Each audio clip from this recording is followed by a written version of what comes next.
ఒకటే చెప్తున్నాం, ఇచ్చిన మాట నిలబెట్టుకుంటాం అని. ఉదాహరణకి నిన్నటి రోజు 5 హామీల మీద సంతకం పెట్టడం,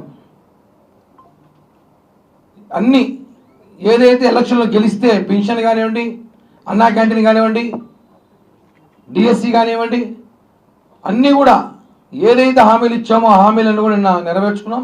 ఆ సంతోషంలోనే ఈరోజు మీడియా మిత్రులు ముద్ర కేక్ కట్ చేసుకున్నాం. ఆ సంతోషం పంచుకుందాం. ఎందుకంటే కాసేపు కిందంటే పవన్ కళ్యాణ్ గారికి శాఖలు కేటాయించారు, చాలా ఆనందంగా ఉంది.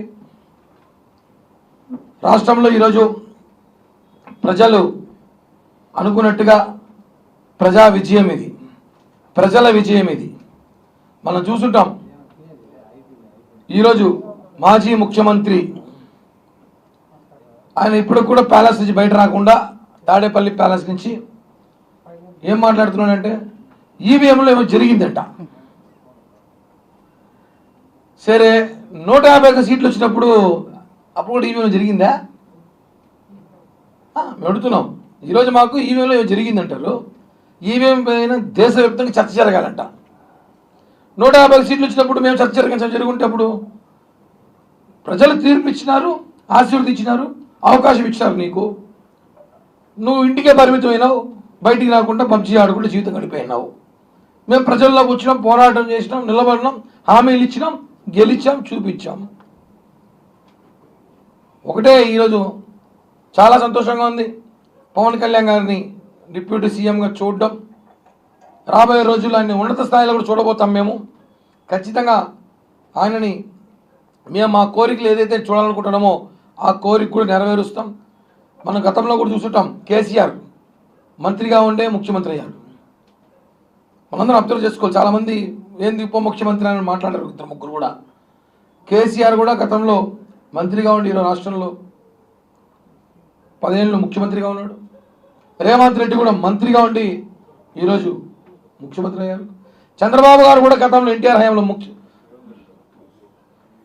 ఉన్నారు, మంత్రిగా ఉండి ముఖ్యమంత్రి చాలా మంది ఉన్నారు. ఈ తెలుగు రాష్ట్రాలే కాకుండా తమిళనాడు, కర్ణాటకలో కూడా.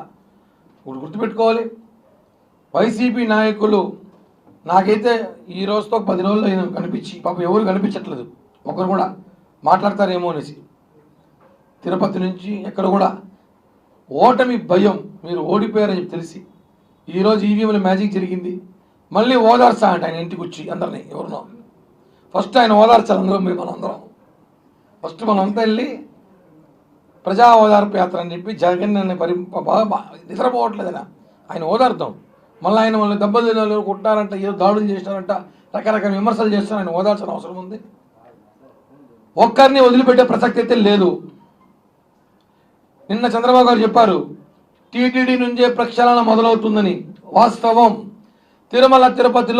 తిరుమలలో పేరుకుపోయిన దొంగలు ఒక్కొక్క శాఖలో కొండపైన విడిగా తట్టలు పెట్టి వ్యాపారాలు, అంగళ్ళలో వ్యాపారాలు, లైసెన్సులు లేకుండా ఎవరిని వదిలిపెట్టేది లేదు. వైకుంఠం క్యూ కాంప్లెక్స్ నుంచి, జై ఆఫీస్ నుంచి, లడ్డు కౌంటర్ కాడి నుంచి, గుండు కొట్టే చోట ప్రతి చోట అవినీతి, ప్రతి చోట మీ మనుషులే ఉన్నారు. నిజాయితీగా పనిచేసి దేవుని సేవకు పనిచేసే వ్యక్తులు ఎవ్వరు కూడా తిరుమలలో లేరు. అందరూ కూడా ఖచ్చితంగా ప్రక్షాళన చేస్తాం.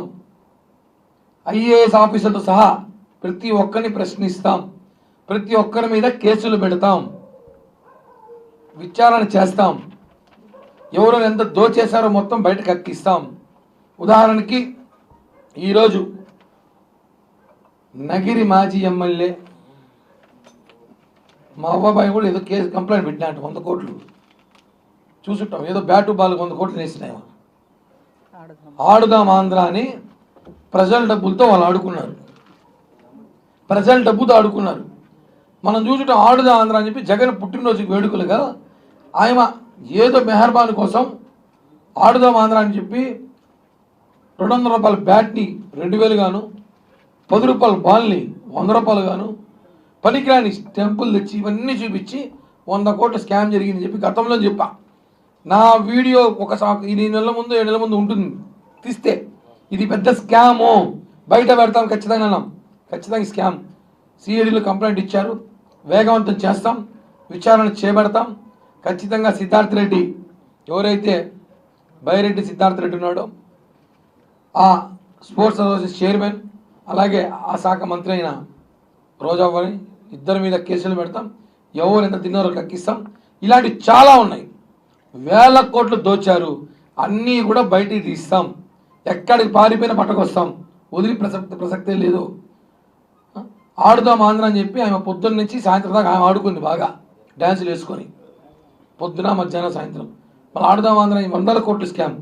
ఇలాగ అన్ని శాఖలో ఎండోమెంట్, స్పోర్ట్స్, వ్యవసాయ శాఖ, కరెంట్, విద్యుత్, అటవీ, ప్రతి దాంట్లో కోట్లు దోచేస్తారు. అన్నీ కూడా సంబంధించిన ప్రతి అధికారి, ఎంత పెద్ద అధికారి అయినా సరే వదిలిపెట్టే ప్రసక్తే లేదు. ఖచ్చితంగా అందరినీ జైలుకు పంపిస్తాం.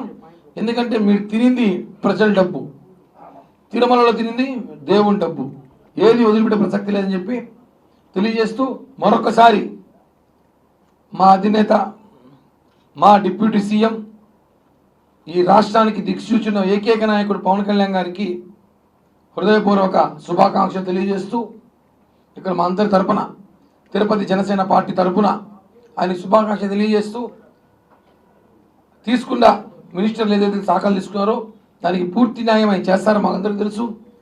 ప్రజలకు ఏదో చేయాలి కసితో రాజకీయాలు వచ్చిన పవన్ కళ్యాణ్ గారు ఖచ్చితంగా ఆయనకి ఆ దేవుడు భగవంతుడు ఆశీస్సులతో అన్ని శాఖలు తీసుకున్న శాఖ కూడా న్యాయం చేసి ఇచ్చిన హామీలు నెరవేరుస్తాం. అలాగే పిఎస్సి చైర్మన్ మనోహర్ గారికి కూడా శుభాకాంక్షలు.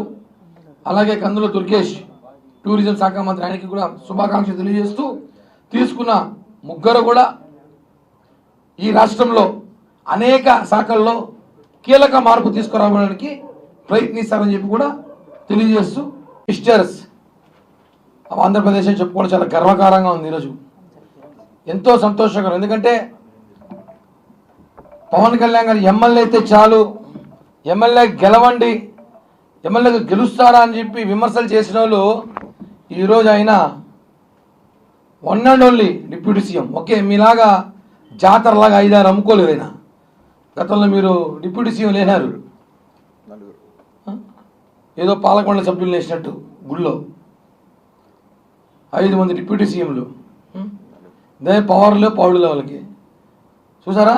పవన్ కళ్యాణ్ గారు ఈరోజు, అలాగే చంద్రబాబు గారికి, మోడీ గారికి అందరూ కృతజ్ఞతలు తెలియజేస్తూ ఒకటే చెప్తున్నాం, ఇచ్చిన మాట నిలబెట్టుకుంటాం అని. ఉదాహరణకి నిన్నటి రోజు 5 హామీల మీద సంతకం పెట్టడం, అన్నీ ఏదైతే ఎలక్షన్లో గెలిస్తే పెన్షన్ కానివ్వండి, అన్నా క్యాంటీన్ కానివ్వండి, డిఎస్సి కానివ్వండి, అన్నీ కూడా ఏదైతే హామీలు ఇచ్చామో ఆ హామీలను కూడా నిన్న నెరవేర్చుకున్నాం. ఆ సంతోషంలోనే ఈరోజు